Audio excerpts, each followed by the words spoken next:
Los Angeles. Coming up on NBA Today, so the contract is inked, but how exactly can LeBron help unlock this new look Philadelphia lineup? Our experts weigh in. Plus, W All-Star Weekend, it's now in the rear view, so we have highlights. Before all the festivities, I caught up with Caitlin Clark for an exclusive interview. You will not want to miss that. And now that LeBron is off the board, where do Miami, Cleveland, Golden State even turn? NBA Today starts right now. So some news over the weekend. LeBron James on Sunday officially signed a 2-year, $8 million deal with the 76ers, according to Shams Charania. Now, the deal includes a player option in the second season, a full 15% trade kicker. James, remember, was not eligible for a no-trade clause because he hasn't been with the team for 4 seasons, and no player in NBA history has made more money just from his salary than LeBron James, as you can see here. And as we welcome you inside our Los Angeles studios, alongside Vince Goodwill, his shades, Shanae Agumake, Shams Charania, I'm Malika Andrews. So, Shams, now that the deal is done, looking at all of those details, what's the most important one to pick out? Look, it was obvious. Money was of no consequence, no significance for LeBron James in this decision to sign with the Sixers. He's playing for the veteran minimum contract, the lowest amount that he can play for, and he made a decision at the outset of free agency that he was going to go somewhere where he felt he had the best chance to win a championship.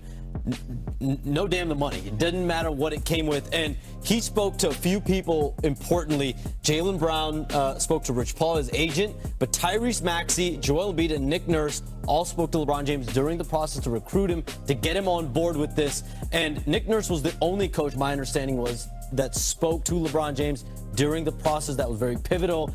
And you think about the last hurdle over the last week or so as LeBron James was sifting through the Cavaliers, the Heat, and the Warriors and the Sixers was family. Going from LA all the way to the East Coast, that was a major change for LeBron James' lifestyle. So once he got Savannah, his young daughter Zuri, Bronny, and Bryce on board, he made the decision on Friday to go with the Sixers. All right, so that's all the details that got us to the point that we are at now. The Sixers starting lineup, though, when you take a step back, it is loaded, Chene. And some players have some notable history playing against each other as well. So what do you say?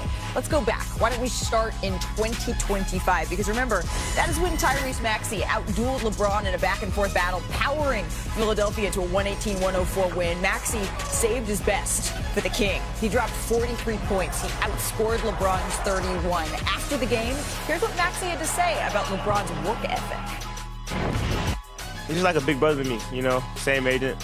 I worked out with him a few times every summer, and I'm one to, like, we worked out at 6, and I would beat him to the gym a few times, and he was like, nah, like, I can't let that happen. So he started getting to the gym at 5 and lifted. So he was in a full sweat, like, at 5:30 once I got to the gym. And I was like, man, you got it, man. You win, I ain't gonna lie.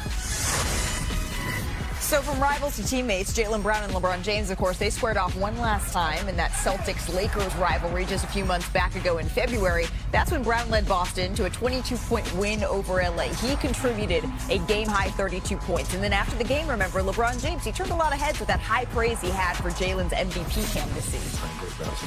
And you can't fault this. This whole MVP thing, I don't understand why his name is not getting talked about some as well. Like, nobody gave him a shot to start the season. And he's at, 30? It's an honor for LeBron, who's arguably the best player to ever play the game, giving me some high praise.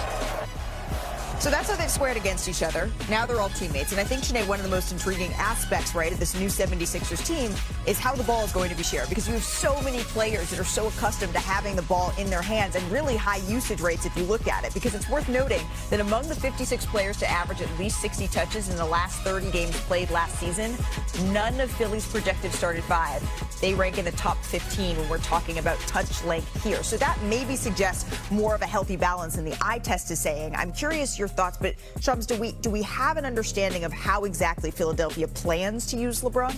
Malika, we're going to be looking at some point LeBron James this upcoming season. The Sixers, I'm told, are expecting LeBron James to play a good amount of time and period of time at the point guard position on offense, initiating the game, the offense for Nick Nurse. Tyrese Maxey last season played a lot on the ball at point guard, and we know his prowess off the ball as a scorer. But we saw it next to James Harden. Think of a better player that can set the table for Tyrese Maxey, Jaylen Brown, Joel Embiid, VJ Edgecombe. There's all these players that can score, that can get the ball from LeBron James. And the one season LeBron spent at point guard in the NBA in his 23 seasons, the 2019-2020 season, Shanae, he led the league in assists. The Lakers won the championship that year. And we never saw point LeBron again until Preserved in potentially amber this season. But the buzzword around the Sixers right now is sacrifice. And they're going to have a couple team mini camps in August that'll give the Sixers and LeBron James an opportunity to spend time with each other, to galvanize, to get that chemistry right before the start of the season. But Tyrese Maxey and LeBron James are already spending time working out in Los Angeles this week. So, Shams, if you're gonna sacrifice for one player, it might be one of the greatest of all time. You can take a, what is it, swallow that pill. LeBron James playing point, maybe not where I normally would have thought he would be, considering the backcourt, how quick they move in transition. But the last time we saw him exclusively there, 2020, I love our producers. We always have the tape. Let me show you guys what it looked like and how this potentially can be great for Joel Embiid. This is simple transition action. Pick and roll. The defense is not up to meet Anthony Davis. That's Joel Embiid's sweet spot. He loves the top of the court. And so for LeBron to have these easy looks, that he does in his sleep. Again, right here, this is a horn screen that turned into a drag screen. Multiple options. When you have bigs like Joel that can shoot, they can stay out there and linger, but also we know he loves to be in the paint and be ferocious. Did you see that mouse in the house scenario right there? Was that Dame? Was that CJ? He didn't want them problems. If you look at LeBron in 2019 to 2020 when they won the championship, 238 assists to Anthony Davis, most by one player to another in the playoff run, in that championship run. So for LeBron to, swing, whether it's 1 to 4, I just like how they have the versatility to start saying this is how we envision it, and then if it doesn't really work out, they can sort of slot him to another place. Well, availability is the big thing, because you look at Anthony Davis and LeBron, that was the most games Anthony Davis had played up until that point. We know the bubble helped with the break and everything else. With Joel Embiid, 58 games over the last 2 seasons. He has not been available, so that means the 76ers are going to have to be a lot more malleable in how they organize their team, because you don't know if he's going to be out there. Well, you mentioned, though, that the break in 2020 that potentially helped someone, or certainly helped someone like an Anthony Davis. I wonder if that also helped the energy of someone like LeBron James having to shoulder the load of point guard, but they do have that versatility. Yeah, they do. When I am thinking about Joel Embiid, I feel like if I'm him, I'm happy. I'm happy.